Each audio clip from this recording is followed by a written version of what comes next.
special show. We're coming to you live from Doha in Qatar, where all the action is. It is the greatest show on earth, the FIFA World Cup. Joining me, a few fans. You're a Moroccan fan, are you? Yeah. No. So there's a Moroccan game. What are you expecting today? Tough competition against Spain? Tough competition, but Morocco is a tough team. Yes. They will make it. I hope they'll make it. 1-0 Morocco. 1-0 Morocco. And last time I think it was a 2-2 draw that you played in Spain in a World Cup. Why do you think 1-0 this time? Because I think this time is much more critical. They are knockout stage. So I think Morocco will just hit and steal the game. Just go and defend and make it. Okay. I'm supporting Morocco today. I'm going to the stadium and I will support Morocco, of course. I've been following them all the World Cup and I've been supporting Morocco. Okay, so he is an Argentinian fan. What's that on your T-shirt, if you could tell our viewers? This guy on the T-shirt is Carlos Salvador Vilardo, called El Doctor or The Doctor. He was Argentina's coach on '86 when we were world champions with Maradona. And he made it to the final in the '90s. But he's a national hero for us. Okay, so that's the Moroccan flag. Morocco up against Spain. That's going to be a tough competition. But I know one thing for sure. There'll be more Moroccan fans than Spanish fans in the stadium. Yep. Dima Morocco, Dima Morocco. Okay, thank you so much, guys, for speaking to us. All the best. So, bunch of fans here, Argentinian fans, Moroccan fans, all Bonhomie at the moment that you can see because they're not playing each other. It'll be interesting if they do. So we're live, and my first question right now is, I'm coming live from Doha. It's all building up to a very exciting World Cup. It's been outstanding so far. But I want to start with you talking about that Brazilian game. Many are expecting Brazil to go all the way. Can we finally say that this Brazilian team, because there had been a bit of a gap. I mean, we remember the Brazilian team from the 90s. That was outstanding. There was a bit of a lull in the Brazilian team. But can we now safely say that Brazil are playing football the way it's supposed to be played by the Brazilian team in the beautiful way that they play? Definitely. I think Brazil has been able to make some very strong statements, not only in the World Cup, but in Copa America as well, and all the competitions that they've been playing. They have made some really strong statements. They have come out in a lot of games with some strong results. They have been making a point and they've been proving it on the field how strong of a side they are. They're young, they're experienced, and they are able to get those 3 points, they're able to get those wins, they're scoring those goals. They're connecting well as a team. And after years, I think, like you said, that we are able to see that Brazilian side come back into the game. And yes, of course, like in the competition, they're one of the favorites to win the World Cup and make it to the final. Well, Dalima, what do you think has been working in Brazil's favor? Looking at yesterday's game as well. I mean, they don't have a Lionel Messi. They don't have a Cristiano Ronaldo, so maybe not too much focus on them. Yes, they've got a Neymar Jr., but may not be as popular as a Messi or a Ronaldo. But what is it that's really working in Brazil's favor? What is it that is making them so potent? Is it a lot of teamwork? We saw yesterday, how they offered the penalty to Neymar, saying that you're back. Here, go ahead, take the penalty.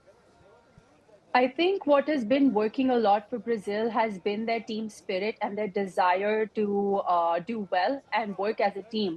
The Brazilian team is a very young side. We have not only Neymar, we have Richarlison, we have Vinicius Jr., and we have so many more players like them on the field. And then we have experienced players like Thiago Silva and then Edison at the back. They're making some strong statements, and they have all been able to come together with their experience, with their fitness, and they've been able to work together as a team. And I think that has been working.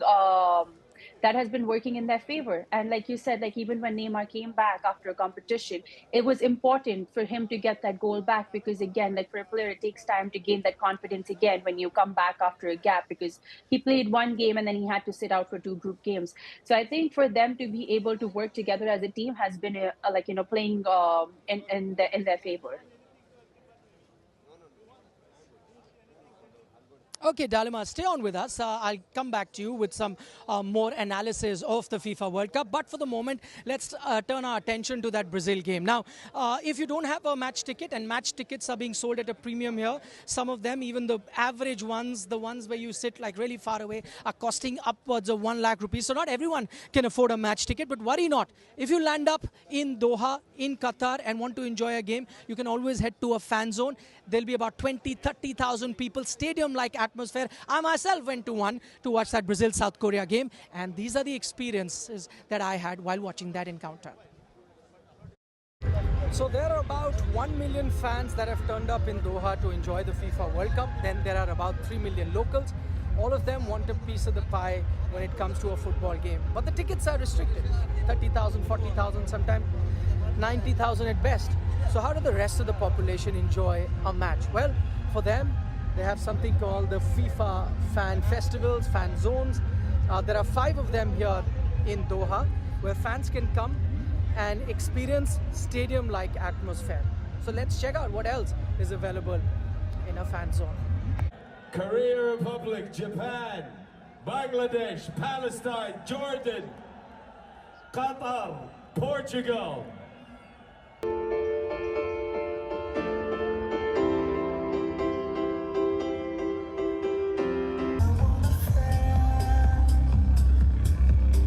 If the fans have come from all around the world, the cuisine has to be global too. So we've got everything from Europe, North America, South America, Asia, whatever you ask, you've got it.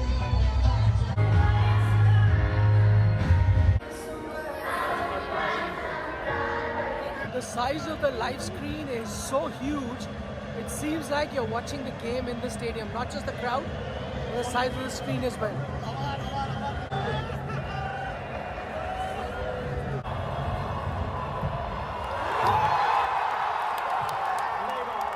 Makes it look so simple as Brazil have the game.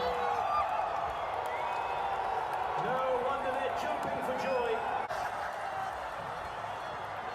Confidence levels sky high. We came to Qatar to win the World Cup. We came to bring the World Cup to Brazil.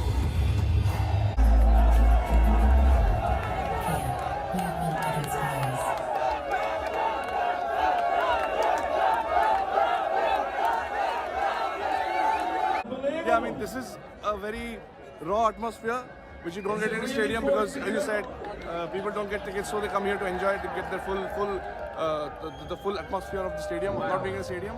But yeah, I mean, it's crazy. I mean, you get to meet people of all ages and all nationalities.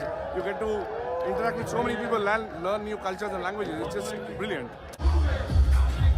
So bring the moves as a campaign. You should watch it there in the fan zone. And if it's in the stadium, it's not that good. But you have to feel the vibe, then come for the fan zone. Enjoy, guys. See you. Bye. Nothing can really match a stadium experience, but that said, the FIFA Fan Fest is a great experience. The next best thing after watching a game in the stadium, because you get to enjoy it with about 20,000 folks alongside you. Crazy fans, I might add. Nikhil Nas signing off. All right, Dalima Chhibber still with us. Dalima, next up, I wanted to know, what is it that, amongst all the teams that you've seen, who do you think is your number 1 and number 2 contender to lift the title based on all the football that you've seen so far in the group stages? For me, I would definitely again go with Brazil because they've been able to make some very strong statements. And I think my second contender would be Argentina. I would really like to see Messi lift one World Cup trophy before, before he, because I know he said it a few times that this could be his last World Cup. So before he signs off from the world stage, I would really want him to see win the World Cup trophy. And also because even Argentina as a team has been able to, get those performances. I know they had a rough start at the beginning, but they have been able to, score some good goals, and they're combining well as a team as well.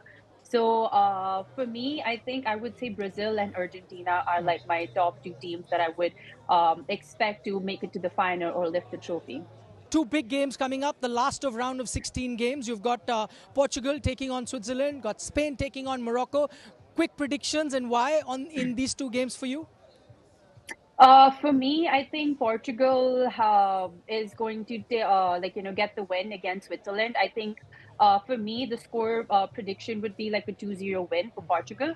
And between Spain and Morocco, Morocco is going to give a hard time. It is a hard game to be able to predict because Morocco, again, has been able to make some really, good statements out there. They have been playing really well. But I think Spain taking that side, it's going to be a close call. But I think, according to me, Spain could have that upper edge over Morocco with the young players, the experience in the team. So I feel like Spain could be taking the win against Morocco and Portugal against Switzerland. Okay, Dalima, thanks so much for your precise predictions. We'll keep having Dalima Chhibber join us on India Today, looking at all the games that go by and the games that are coming up. For the moment, thanks so much for joining us. But the party here is just beginning. As you can hear behind me, the music is being playing. This is a local market, and it's been partying since morning that we've been having fans from all across the globe coming here, dancing to different music, getting pictures clicked, showing their football skills. That's all that I have on this program, but don't go anywhere. We'll leave you with this special story. You know, the tournament is being hosted in Qatar, but there's a major Indian hand behind all the organization, and this is a special feature. Enjoy this. We'll see you later. Bye-bye for now.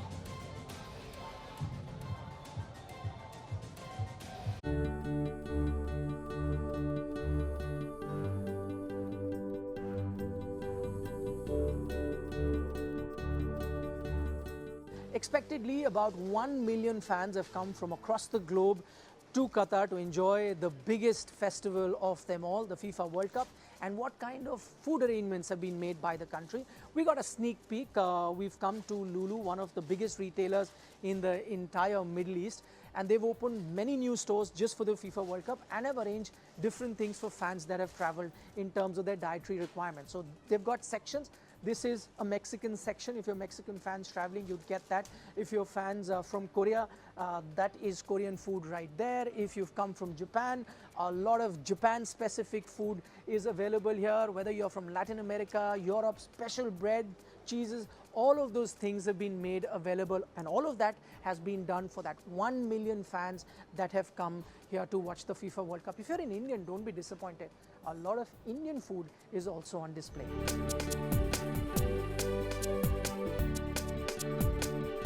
Because of the higher card here, there is a lot of data that is being collected by the FIFA and legacy department here. With that, we made a kind of predictive forecasting. So everything today now is based on our demand forecasting software that we are using.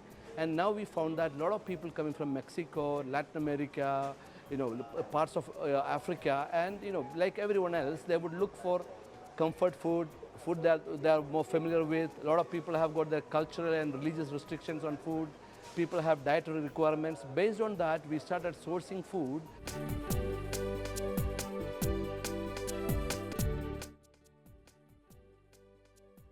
Known as Qatar 2022. It may be in Qatar, but there's a big Indian hand in that. A huge Indian brand and Indian workforce contributing in the success of this tournament.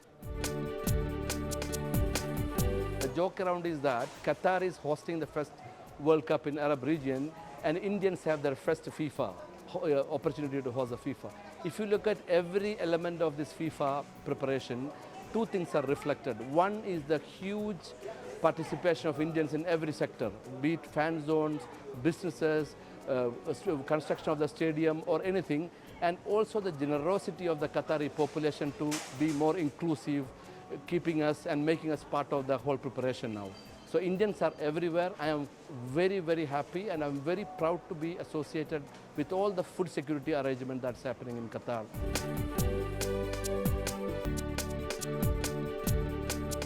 Almost all the food that is available in Qatar is imported from outside, and yet they've managed to keep the food inflation very low, despite the fact that they've had to get a lot of food coming into the country. And maybe that's another reason why the Qatar World Cup here in 2022 has been a roaring success. In Doha, with Anuj Shukla, Nikhil Naz for India Today.